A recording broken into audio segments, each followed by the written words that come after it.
Joanne, thank you. Good afternoon.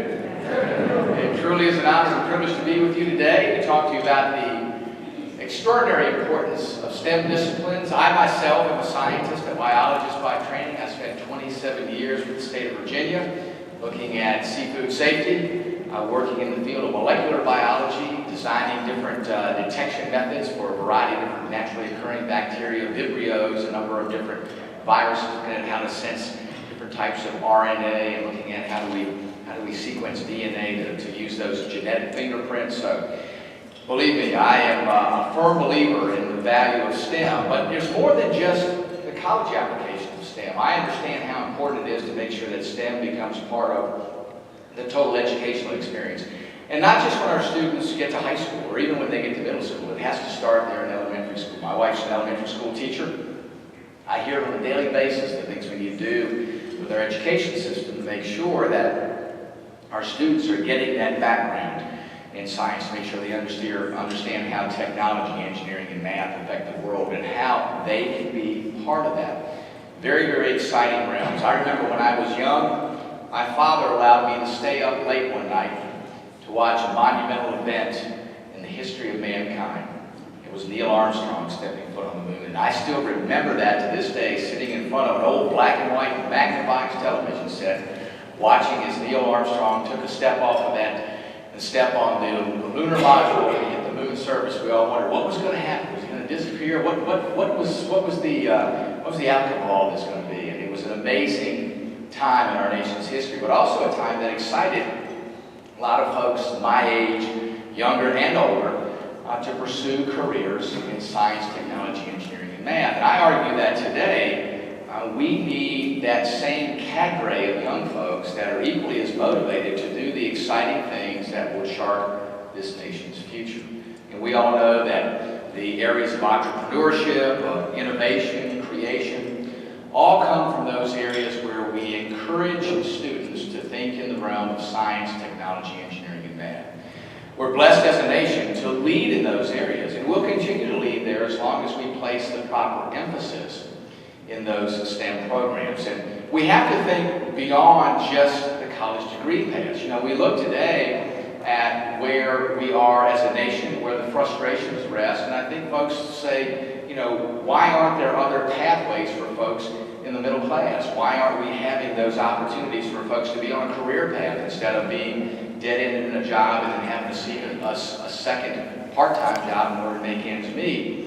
And I think what we have to do is look at how we engage students when they're in elementary school and engage them with their parents, with teachers, with school systems, with school boards, and with the business community about what does the future hold for those students and how do we design courses of instruction throughout their time in elementary and secondary education to lead them to those job opportunities. And every student will need post-secondary education, but not every one of them will need a four-year college degree. They will need a course of instruction that results in a certification or a credential so that they can truly realize the earning power and job opportunities that they have. Look at where we are today. 47% of today's college graduates are not working in the field in which they received their degree. So here we are, mismatched degrees, lots of student debt, people come out of school and no job to go to. No wonder we have this high degree of frustration about this mismatch in what's happening between our students and the opportunities in our economy. Secondly is the jobs of the future. 60% of the jobs of the future will not require a four-year degree, but they will absolutely require advanced education, past the secondary level, and in many instances, highly technical education. How do we make sure we design the work that they have to pursue in the classroom to relate to the STEM disciplines where those opportunities will be? How do we make sure that we know that having a certified cyberspace engineer is as important as having someone with a four-year computer science degree?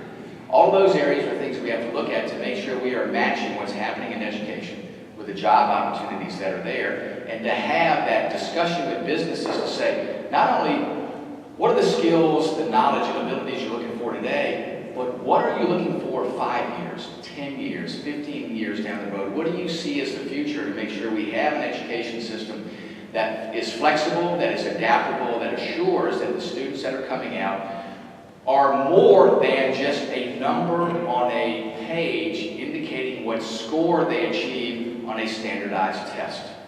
How do we make sure students have indeed been engaged to make sure they develop those analytical skills, those critical thinking skills, those problem-solving skills based on a firm foundation of science, technology, engineering, and math? I think those are the things that are extraordinarily important for us to remember today to make sure that as we rethink our system of education, but also how do we make sure that we can communicate what skills are needed, not only by students, but also today folks in the workforce that are looking at continuing their career. They may be 10 years into a 30-year career, and the job area that they're in may change. And it may change multiple times before they ultimately reach retirement age.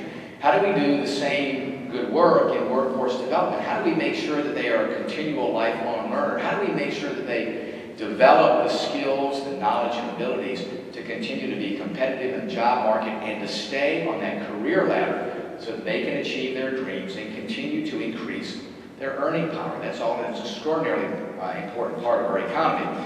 So we know that those things can be done. The challenge for all of us is how do we make sure that we take the ideas of each and every one of you in this room and get them to the decision makers, get them to the folks at the local school board levels, get them to the school administrators, get them to the members of the local board of supervisors, get them to the state legislatures, get them to members of Congress to say, these are the things that need to be done to shape the policy so that the future of our education system reflects the opportunities that will be there in the future, reflects what businesses see as those opportunities, reflects what business needs to meet the challenges that they will face in the years to come.